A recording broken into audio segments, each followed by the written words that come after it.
اعوذ باللہ من الشیطان الرجیم بسم اللہ الرحمن الرحیم وَإِن كُنتُمْ فِي رَيْبٍ مِّمَّا نَزَّلْنَا عَلَىٰ عَبْدِنَا فَأْتُوا بِسُورَةٍ مِّن مِّثْلِهِ وَادْعُوا شُهَدَاءَكُم مِّن دُونِ اللَّهِ إِن كُنتُمْ صَادِقِينَ۔ صدق اللہ العظیم۔ قرآن کریم کے اس تیسرے رکوع کی ابتدائی دو آیات میں 21ویں اور 22ویں آیات میں اللہ رب العالمین نے اپنی وحدانیت کا تذکرہ فرمایا کہ لوگو اللہ کی عبادت کرو، وہ تمہارا خالق اور مالک ہے، اس کے سوا کوئی معبود نہیں ہے۔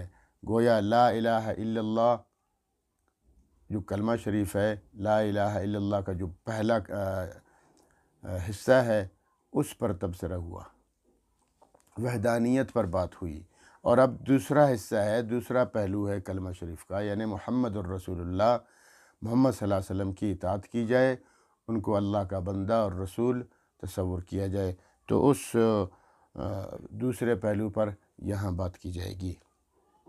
تو اس لیے فرمایا کہ لوگوں دیکھو، اگر تمہیں اللہ کے رسول ہونے میں، محمد صلی اللہ علیہ وسلم کو اللہ کے رسول ہونے میں کوئی بھی شک ہے، ذرہ برابر بھی شک ہے، تو دیکھو تمہارے اندر بڑے فصیح و بلیغ لوگ ہیں، بڑے شعراء ہیں اور بڑے اہل علم ہیں، اتنے بڑے شعراء بھی ہیں کہ وہ فی البدی ہزاروں اشعار بول سکتے ہیں۔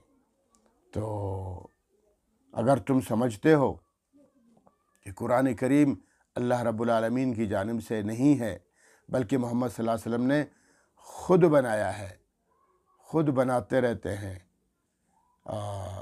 تو تم بھی بنا لو۔ بڑے فصیح و بلیغ شعراء تمہارے اندر موجود ہیں، بڑے اہل علم موجود ہیں، ان کو بلاؤ نا، میٹنگ کرو، مشاورت کرو، قرآن کریم کے مقابل کوئی قرآن بنا لو۔ قرآن بنانا تو دور کی بات ہے، 30 سپاروں پر مشتمل قرآن کریم کو کون بنا سکتا ہے؟ تو بلکہ یہاں تک چیلنج کیا قرآن کریم نے کہ فَأْتُوا بِسُورَةٍ مِّن مِّثْلِهِ، اس کی ایک صورت بنا لو۔ صورت یعنی ایک چھوٹی سی مختصر سی صورت، صورت کہتے ہیں مضمون کو جس کا کوئی مقصد ہو۔ تو قرآن کریم کی 114 صورتیں ہیں، اور یہ بھی اللہ نے یہ نہیں فرمایا کہ سورہ بقرہ کی مثال دو، سورہ مائدہ کی، سورہ آل عمران کی مثال دو، فرمایا نہیں، بلکہ اس کی کسی بھی صورت، کوئی بھی صورت ہو، اس کی مثال پیش کر دو۔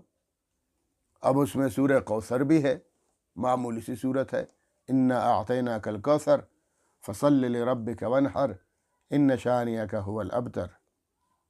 اس لیے فرمایا لوگو وَإِن كُنتُمْ فِي رَيْبٍ، وَإِن اور اگر، کنتم تم ہو، فی ریب شک میں، اگر تم شک میں پڑے ہو، شش و پنج میں پڑے ہو، تمہارے دل کو یہ بات نہیں لگتی کہ محمد صلی اللہ علیہ وسلم اللہ کے رسول ہیں، قرآن کریم اللہ کا کلام ہے، اگر یہ تم کو اس بارے میں کوئی شک و شبہ ہے، مما نزلنا علی عبدنا، جو کچھ ہم نے نازل کیا اپنے بندے پر، محمد صلی اللہ علیہ وسلم کو اللہ پاک اپنا بندہ کہہ رہے ہیں کہ یہ ہمارا بندہ ہے۔ جیسے کوئی شخص کسی کو بھیجتا ہے اور ساتھ یہ کہتا ہے کہ بھئی میں نے بندہ بھیجا ہے، وہ میرا بندہ ہے، اس کا خیال رکھنا، تو محمد صلی اللہ علیہ وسلم فرما رہے ہیں خیال کرو، اللہ تعالیٰ فرماتے ہیں خیال کرو، محمد صلی اللہ علیہ وسلم میرے بندے ہیں، میں نے اپنا بندہ تمہارے پاس بھیجا ہے، وہ تمہیں تبلیغ کریں گے، وہ تمہیں مجھے میرے احکامات بتائیں گے، تو محمد صلی اللہ علیہ وسلم جو جو فرمائیں گے، جو جو ارشادات فرمائیں گے، وہ سب من جانب اللہ ہوں گے، وہ میری طرف سے ہے، وہ میرے بندے ہیں۔ تو اس لیے فرمایا اگر تم کو کوئی شک ہے، ذرہ برابر بھی شک ہے جو محمد صلی اللہ علیہ وسلم بتاتے ہیں قرآن کی صورت میں، تو فَأْتُوا بِسُورَةٍ، تو تم بھی لے آؤ ایک اس کی کوئی بھی صورت، من مثلہ، اس کی مثال، کوئی بھی صورت، چھوٹی صورت بھی پیش کر دو، چیلنج ہے، فَأْتُوا بِسُورَةٍ مِّن مِثْلِهِ، اس کی چھوٹی سی بھی صورت پیش کر دو۔ اور آگے فرمایا صرف تم نہیں، وَادْعُوا شُهَدَاءَكُمْ، اپنے تمام معبودوں کو بھی بلاؤ، ان کی مدد بھی حاصل کرو، ان سے بھی تعاون لو، جاؤ لات کے پاس، منات کے پاس، عزا کے پاس، حبل کے پاس، جن کو تم خدا سمجھتے ہو، خدا کے مقابل سمجھتے ہو، اور ان سے مدد حاصل کرتے ہو، ان سے دعائیں کرتے ہو، تو ابھی بھی جاؤ، ان کے قدموں میں بیٹھو، رو، چیخو، چلاؤ، فریاد کرو، اور کہہ دو کہ ہمیں کوئی قرآن چاہیے، قرآن کی کوئی صورت مثال چاہیے، دعا کرو۔ پھر اپنے تمام شعراء کو بلاؤ، فصحاء کو بلاؤ، بلغاء کو بلاؤ، اور تمام تعلیم یافتہ طبقے کو بلاؤ، میٹنگیں کرو، مشاورت کرو، قرآن کریم کی ایک معمولی سی صورت، سورہ کوثر جیسی صورت کی مثال پیش کر دو۔ مکمل چیلنج، صرف تم نہیں، تمام لوگوں کو بلاؤ، من دون اللہ، اللہ کے سوا۔ وَادْعُوا شُهَدَاءَكُمْ، بلاؤ اپنے شہداء کو، شہداء شہید گواہ کو کہتے ہیں، تاکہ وہ گواہی دے دے۔ اللہ رب العالمین بھی تو ہر جگہ حاضر ناظر موجود ہے نا، تو گواہ ہے۔ تو تم سمجھتے ہو نا خدا کے سوا شہداء دوسروں کو، گواہ دوسروں کو، اپنے معبودوں کو، تو ان کو بلاؤ نا، یا خود ان کے پاس جاؤ، ان سے دعائیں کرو، تمہاری مدد کی جائے۔ ان کنتم صادقین، اگر تم سچے ہو، اگر تم واقعتاً سچے ہو اپنی اس بات میں کہ قرآن کریم اللہ کا کلام نہیں ہے، محمد صلی اللہ علیہ وسلم اپنی طرف سے بناتے رہتے ہیں۔ اور دوسری بات یہ بھی ہے، دیکھیں اللہ کے رسول حضرت محمد صلی اللہ تعالی وسلم، ان کا ایک لقب ہے امی۔ امی کے معنی ہے ان پڑھ۔ نبی کریم حضرت محمد صلی اللہ تعالی وسلم مکہ شریف میں پیدا ہوئے، چونکہ وہ بچپن سے یتیم ہوئے، کہیں گئے نہیں، کسی مدرسے میں تعلیم حاصل نہیں کی، سب کو پتہ تھا مشرکین مکہ کو، یہاں تک کہ محمد صلی اللہ علیہ وسلم اپنا نام نامی، اسم گرامی محمد بھی نہیں لکھ سکتے تھے۔ صلح حدیبیہ کے موقع پر ایسا ہوا نا کہ جب معاہدہ ہوا کفار کے درمیان اور صحابہ کے درمیان، تو اللہ کے رسول نے کیا فرمایا؟ معاہدہ ہو گیا، آگے اس طرف سے حضرت سہیل تھے رضی اللہ عنہ، بعد میں مسلمان ہوئے، تو یہی لکھا، حضرت علی سے فرمایا کہ لکھو، انہوں نے لکھا کہ یہ معاہدہ کس کی طرف سے ہے؟ اللہ کے رسول محمد صلی اللہ علیہ وسلم کی طرف سے ہے۔ تو حضرت سہیل نے یہی اعتراض کیا کہ آپ کیوں اللہ کے رسول لکھ رہے ہیں؟ ہم اللہ کے رسول آپ کو مانتے تو آپ سے لڑتے نا، آپ کی مخالفت نہ کرتے، ہم تو آپ کو رسول ہی نہیں مانتے، تو یہاں آپ محمد الرسول اللہ مت لکھیں، یہاں آپ لکھیں محمد بن عبداللہ۔ تو حضرت علی رضی اللہ عنہ نے فرمایا علی رسول اللہ کو مٹا دو۔ تو حضرت علی نے انکار کیا، اللہ کے رسول میرے اندر اتنی جرأت نہیں ہے کہ میں رسول اللہ کو مٹا دوں، میں نہیں مٹا سکتا۔ تو حضور نے فرمایا کہاں لکھا ہوا ہے رسول اللہ؟ تو حضرت علی نے فرمایا یہ ہے، تو حضور نے اپنے ہاتھ سے مٹا دیا۔ تو آپ صلی اللہ علیہ وسلم تو امی تھے، ان پڑھ تھے، پڑھے لکھے بھی نہیں تھے، تو جو پڑھے لکھے بھی نہ ہو اور اتنا عظیم الشان قرآن پیش کر دے، اللہ کا کلام پیش کر دے کہ جس کی مثال پوری دنیا دینے سے عاجز ہو، اور اتنا بڑا چیلنج بھی کرے قرآن کریم کی، اس کی ایک چھوٹی سی صورت بھی پیش کر دو، تو یہ نبی کریم صلی اللہ تعالی وسلم کا معجزہ ہے قرآن کریم۔ دیکھیے ہر زمانے میں اللہ رب العالمین نے تمام انبیاء کرام کو معجزات عطا فرمائے۔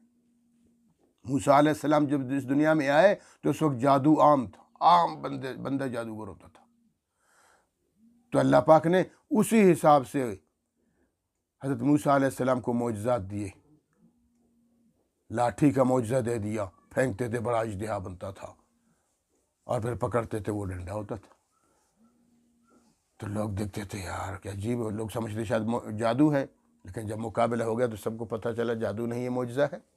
تو ہر زمانے میں اللہ رب العالمین اپنے انبیاء کو، اپنے نبیوں کو ایسے معجزات عطا فرماتے ہیں کہ لوگ دیکھ کر دنگ رہ جاتے ہیں۔ اس کا جواب معجزہ کا مطلب یہ ہے کہ عاجز ہونا، کہ انسان کی زندگی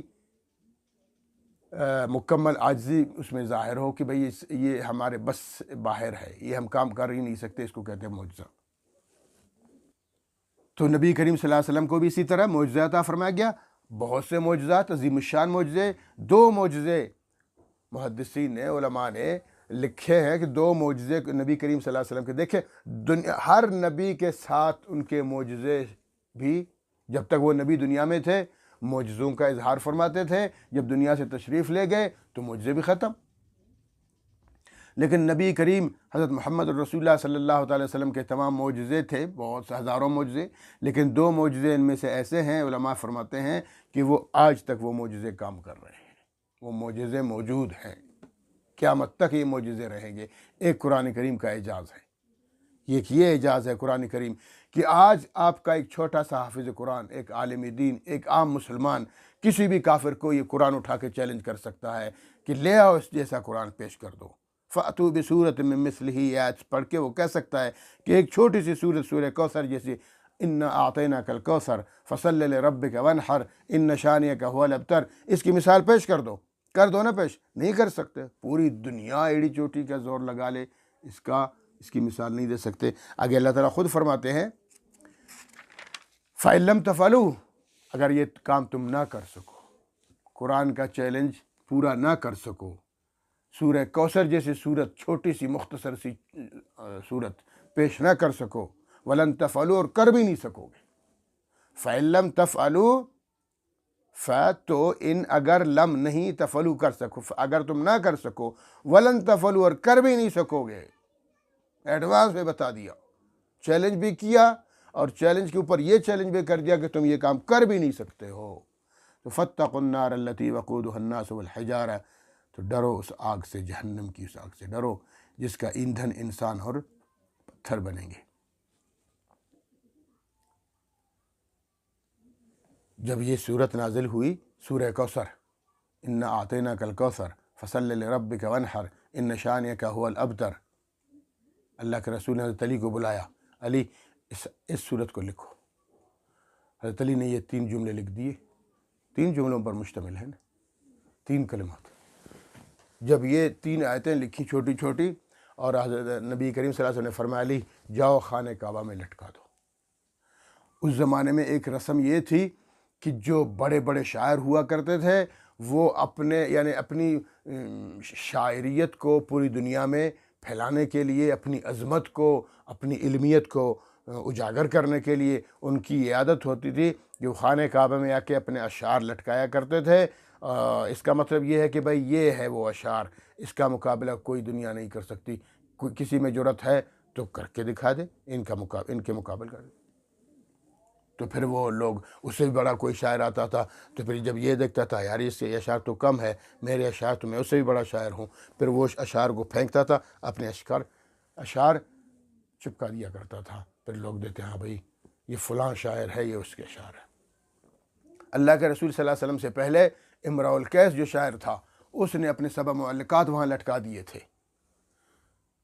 وہ اتنے زبردست اشعار تھے کہ ان کا مقابلہ کوئی نہیں کر سکتا تھا۔ امراء القیس کے اشعار ہیں بھئی، ابھی تک امراء القیس کے مقابلے میں کوئی نہیں آیا، لوگوں کے ذہنوں میں یہی سوال ہوتا تھا۔ تو جب سورہ کوثر نازل ہوئی تو نبی کریم صلی اللہ علیہ وسلم نے علی سے فرمایا علی سورہ کوثر کو لکھو، جاؤ 7 معلقات کو پھینک دو اور سورہ کوثر کو لٹکا دو، اِنَّا أَعْطَيْنَاكَ الْكَوْثَرَ فَصَلِّ لِرَبِّكَ وَانْحَرْ إِنَّ شَانِئَكَ هُوَ الْأَبْتَرُ، کوئی مائی کا لال اس کا مقابلہ کر کے دکھا دے۔ آپ صلی اللہ علیہ وسلم نے اس آیت پر عمل بھی کیا۔ جب یہ 3 آیتیں وہاں لٹکائی گئیں، سورہ کوثر کو لٹکا دیا گیا، لوگوں نے آ کے دیکھنا شروع کر دیا تو مشرکین پر اور زمین تنگ آ گئی، یہ کیا ہو گیا؟ پہلے سے ہم محمد صلی اللہ علیہ وسلم سے تنگ تھے، نعوذ باللہ، اب تو جناب اس نے چیلنج بھی کر دیا۔ کفار نے بڑی مشاورتیں کی، بڑی بیٹھکیں بلائیں کہ کیا کیا جائے۔ اس نے تو 7 معلقات کو بھی پھینک دیے اور اپنی صورت لٹکا دی سورہ کوثر، اس کا مقابلہ کیا جائے۔ روایت میں ہے کفار مشرکین نے میٹنگ کی، بلا لیا، بھئی کس کو بلایا جائے؟ تمام شعراء کو بلایا گیا، اور خاص کر حضرت لبید کو بلایا، وہ بعد میں مسلمان ہوئے تھے۔ حضرت لبید بن ربیعہ کو بلایا، ان کو خط لکھا کہ بھائی آؤ ہمارے علاقے میں آؤ، مکہ آ جاؤ، مکہ مکرمہ آ جاؤ، یہاں ایک بندہ آیا ہوا ہے، اس نے سب معلقات کو بھی پھینک دیے اور اپنے الفاظ لٹکا دیے اور کہا کہ اس کا مقابلہ کر دو۔ تو آپ سب سے بڑے شاعر ہو، جو ایک محفل میں ہزاروں اشعار فی البدی کہہ سکتے ہو، آپ کے اندر اتنی صلاحیت ہے۔ تمام شعراء، تمام سردار، تمام مشرکین کے بڑے بڑے لوگ، مکہ کے لوگ آپ کا انتظار کر رہے ہیں، آ جائیں۔ بہت سارے لوگ ان کے پیچھے گئے اور ان کو لے آیا گیا۔ ان کو جب لایا گیا تو بڑا استقبال ہو گیا مکہ میں ان کا، تمام سرداران، تمام خدام وغیرہ استقبال کے نکلے، بڑی عزت اور احترام کے ساتھ ان کو لایا گیا۔ بڑے قداور انسان تھے حضرت لبید بن ربیہ، بڑا چہرہ والا، بڑا باروب انسان۔ تو جب وہ آئے کہ مجھے لے چلو مکہ مکرمہ جہاں وہ آیتیں لٹکی ہوئی ہیں، تو بڑے مجمع کے ساتھ تمام پورا مکہ جمع ہو گیا، تمام سردار جمع ہو گئے، چھوٹے بڑے سب آگے پیچھے آگے جا رہے ہیں۔ حضرت لبید بن ربیہ رضی اللہ تعالی عنہ اس وقت تک کافر تھے۔ تو جیسے ہی خانہ کعبہ میں داخل ہوئے، ہاتھ میں چھڑی ہے، گلے میں تلوار لٹکی ہوئی ہے، سفید لباس میں ملبوس ہے، لوگ ان کے چہرے سے بھی بڑے متاثر ہیں۔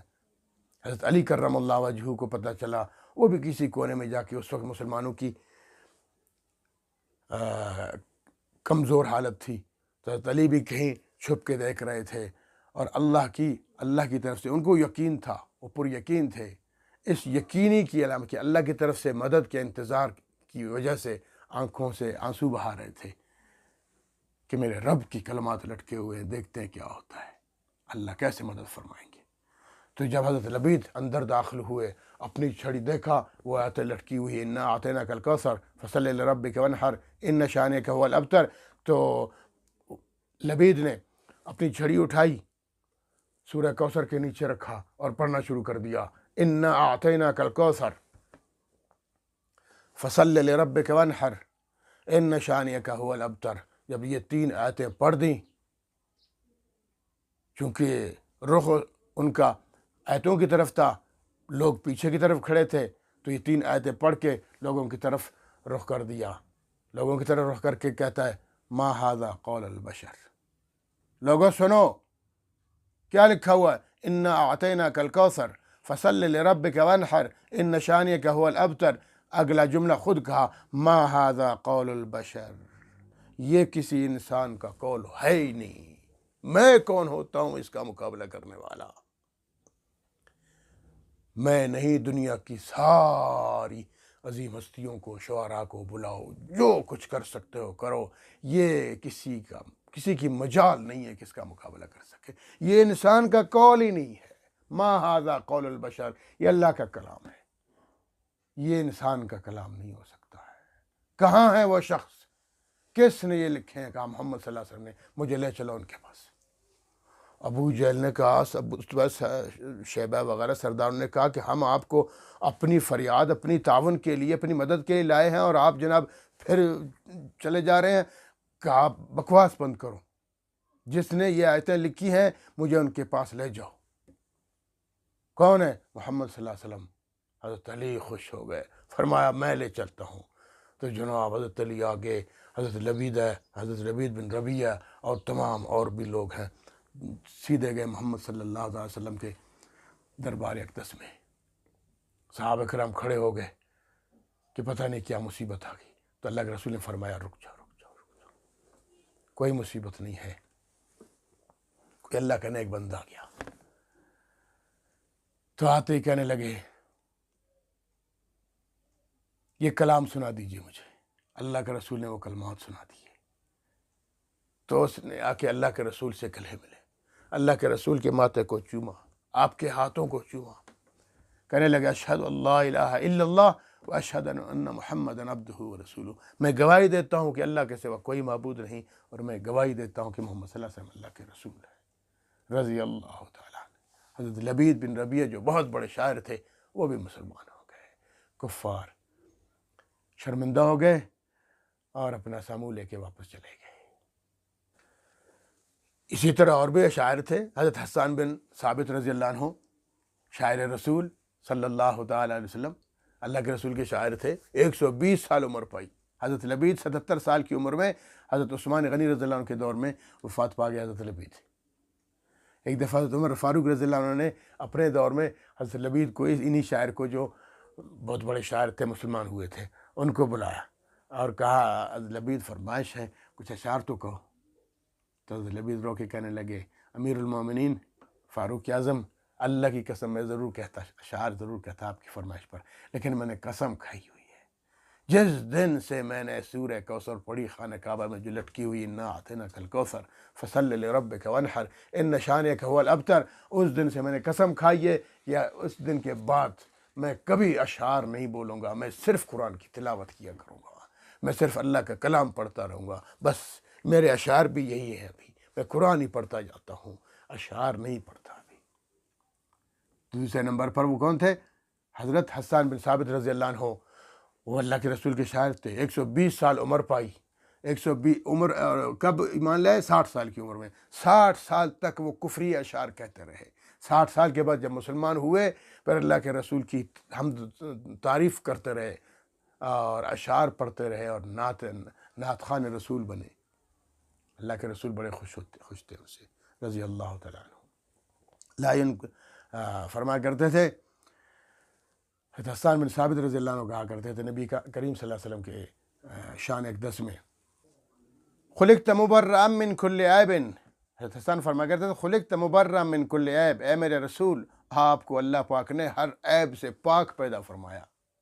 کأنک قد خلقت کما تشاء، آپ کو اس طرح پیدا کیا گیا جیسے آپ خود چاہتے تھے کہ مجھے اس طرح پیدا کیا جائے، صلی اللہ علیہ وسلم۔ تو قرآن کریم کا چیلنج ہے بھی، اور یہ معجزہ آج بھی ہے۔ میں نے 2 معجزوں کا تذکرہ کیا نا، یہ معجزہ قیامت تک رہے گا۔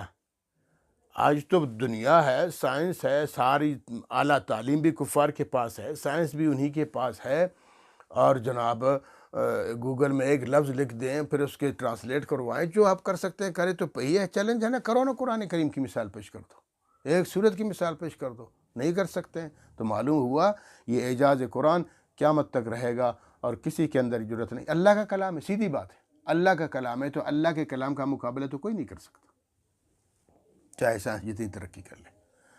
اور دوسری بات، دوسرا معجزہ جو اللہ کے رسول کا قیامت تک ہے وہ یہ ہے کہ خود حضرت ابو سعید خدری رضی اللہ عنہ ایک دفعہ اللہ کے رسول صلی اللہ علیہ وسلم سے سوال کرنے لگے کہ اللہ کے رسول، یہ جو جمرات کو ہم پتھر مارتے ہیں، تینوں جمرات کو، جن کو ہم شیطان کہتے ہیں، شیطانوں کو پتھر مانتے ہیں ان کو جمرات کہتے ہیں، جمرات تینوں شیطان، وہ ابراہیم علیہ السلام کو 3 مقام پہ ورغلانے کی کوشش کی تھی نا شیطان نے، تو انہی 3 مقامات پہ وہ ابراہیم علیہ السلام کی سنت ہے، ہمارے نبی کریم صلی اللہ علیہ وسلم کی شریعت کا حصہ ہے، تو جمرات کو 7 پتھر مارتے ہیں، تو 7 ایک حاجی 3 جمرات کو 7 یعنی 21 پتھر مارتا رہتا ہے۔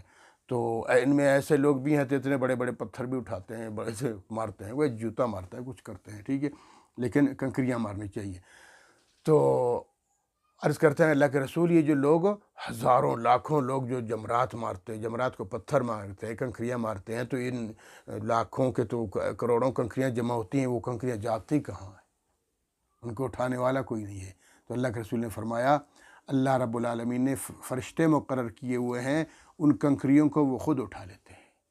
ہاں کچھ کنکریاں تھوڑی بہت باقی رہ جاتی ہیں، وہ ان لوگوں کی کنکریاں ہیں جن کا حج اللہ تعالیٰ قبول نہیں فرماتے۔ یقیناً ان کے لیے ہے باغات، انا بے شک لہم ان کے لیے جنات باغات ہیں۔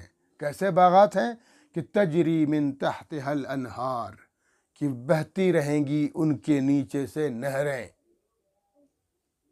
اوہ ماشاء اللہ، یعنی نہریں بہہ رہی ہیں ان کو سیراب کرنے کے لیے، دریا، یہ نہیں کہ بھائی ایک ٹیوب ویل ہے، ہم لوگوں کا باغ تو کیا ہوگا بھائی، لوگ کہتے ہیں بھائی کتنے باغ، کہتے ہیں ماشاءاللہ 4 باغ ہیں میرے، ایک ٹیوب ویل پہ 4 باغ چل رہے ہیں۔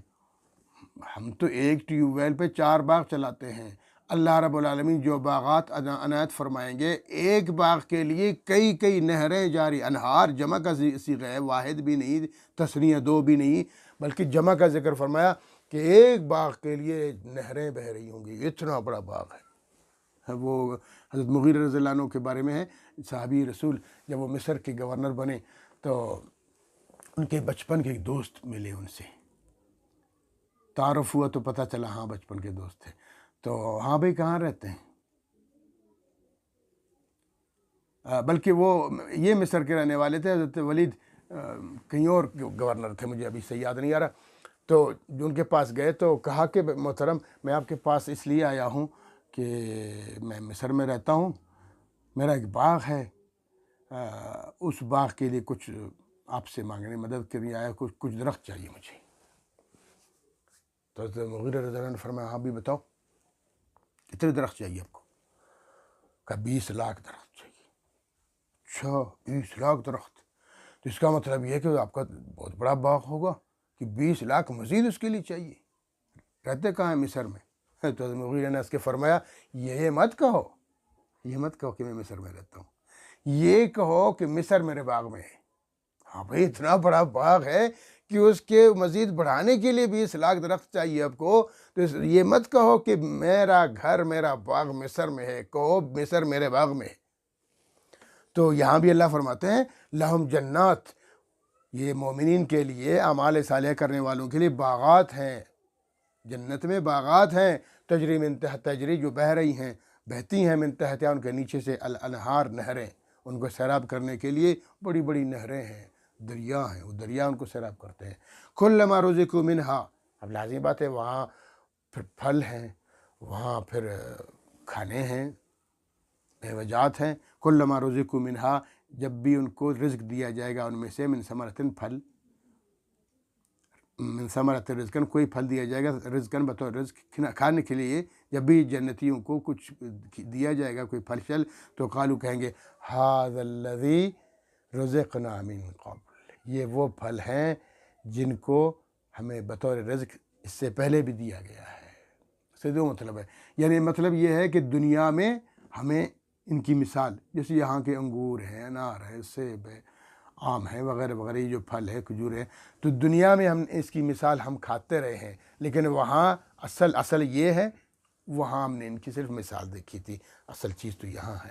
ایک مطلب یہ ہے۔ دوسرا مطلب یہ بھی ہو سکتا ہے کہ یہ وہ رزق ہیں جن کے بارے میں ہمیں وعدہ کیا گیا دنیا میں، ماشاءاللہ آج وہ اللہ رب العالمین، ہم نے عمل کیا، ایمان قبول کیا، اعمال صالح کرتے رہے، آج اللہ پاک اپنا وعدہ پورا فرما رہے ہیں، وہ پھل جن جنتی پھلوں کا اللہ نے وعدہ فرمایا تھا وہ آج ہمیں مل رہے ہیں۔ وَأُتُوا بِهِ مُتَشَابِهًا، ہاں ان کی مشابہت، دنیا میں تو ان کی یا نقل سمجھے، ان کی نقل تھی بس۔ ایک دفعہ میں نے کوئی واقعہ پڑھا، ایک شہید کا واقعہ، کہ اس کی بیوی بیچاری بیوہ بن گئی، تو روتی تھی، رو کے جناب، وہ بی بی رحمت نام تھا شاید، تو وہ رو کے جب سو گئی تو شوہر خواب میں آیا، شہید شوہر، تو خواب میں دیکھا میں جنت میں ہوں، عورت نے کہا جب جنت میں ہوں، اور ماشاءاللہ جنت تو سر سبز و شاداب ہے، درخت ہے، کیا خوبصورت نظارے ہیں، تو اچانک دیکھا وہ، یہاں تو پرندے اڑتے ہیں نا، دیکھا بندوں کی جھنڈ ہے، انسانوں کی جھنڈ ہے پوری، وہ اڑ رہے ہیں وہ لوگ، تو میں نے دیکھا کہ ان میں میرا شوہر بھی ہے شہید، وہ بھی اڑ رہا ہے۔ جب اوپر دیکھا تو میرے شوہر کی نظر مجھ پر پڑی، تو سب سے کہا بھائی اترو یہاں پر، وہ میری بیوی بہت پریشان ہے۔ جب وہ نیچے آئے تو دلاسا دیا، پریشان ہو، یہ دنیا ہے، 4 دن کی زندگی ہے، ختم ہو جائے گی، یہ اس دنیا کے لیے، اس جہان کے لیے، جنت کے لیے کوشش کرو، دنیا کی فکر مت کرو، 2-4 دن کی زندگی ہے، بھوک لگی ہے، بس جیب سے کوئی پھل نکالا مجھے کھلا دیا، وہ کھا کے جناب وہ بیدار ہو گئی۔ یہ ایک روایت ہے، واقعہ ہے، فضیلت کی دنیا میں سنا سکتے ہیں، باقی یہ ثبوت تو نہیں، واقعات ثبوت نہیں ہوتے انسان کے لیے، دلیل نہیں ہے، بطور فضیلت واقعہ سنایا جا سکتا ہے۔ تو کہا کہ عورت جب کہتی ہے میں بیدار ہوں، اس کے بعد 40 سال تک وہ عورت زندہ رہی، روایات میں ہے کہ وہ عورت اس کے بعد بالکل کھانے پینے سے مستثنی تھی، اس نے کہا جب سے مجھے وہ جنت کا پھل ملا ہے مجھے چاہتی نہیں کھانے پینے کی۔ تو جنت کے پھل تو ایسے ہی ہوتے ہیں، اس لیے فرمایا کہ وَأُتُوا بِهِ مُتَشَابِهًا، ان کی مشابہت ہے دنیا میں، صرف اصل چیز تو جنت میں ہے۔ وَلَهُمْ فِيهَا أَزْوَاجٌ مُطَهَّرَةٌ، اور فرمایا ان کے لیے، جنتیوں کے لیے، وَلَهُمْ فِيهَا، ان کے لیے، فیہا اس میں یعنی جنت میں، ازواج بیویاں، ان کو بیویاں ملیں گی، حوریں ملیں گی۔ وہ کیسی بیویاں ہوں گی؟ مطہرۃ، پاکیزہ ہوں گی، پاکیزہ ہوں گی۔ یہاں تو دنیا میں صرف بیویاں ہی نہیں، شوہر بھی ایسے ہیں سارے گندے۔ گندے کا مطلب یہ ہے کہ بھئی دنیا ہے تو کھاتے پیتے ہیں تو گند بھی کرتے ہیں نا،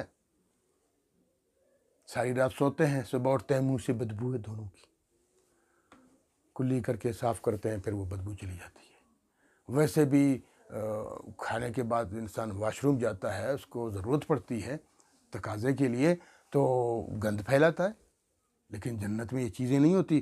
فرمایا جنت میں جو بیویاں ملیں گی یا جو شوہر ہوں گے یا یہ ہیں، تو وہ تو ازواج مطہرہ، وہ پاکیزہ ہیں۔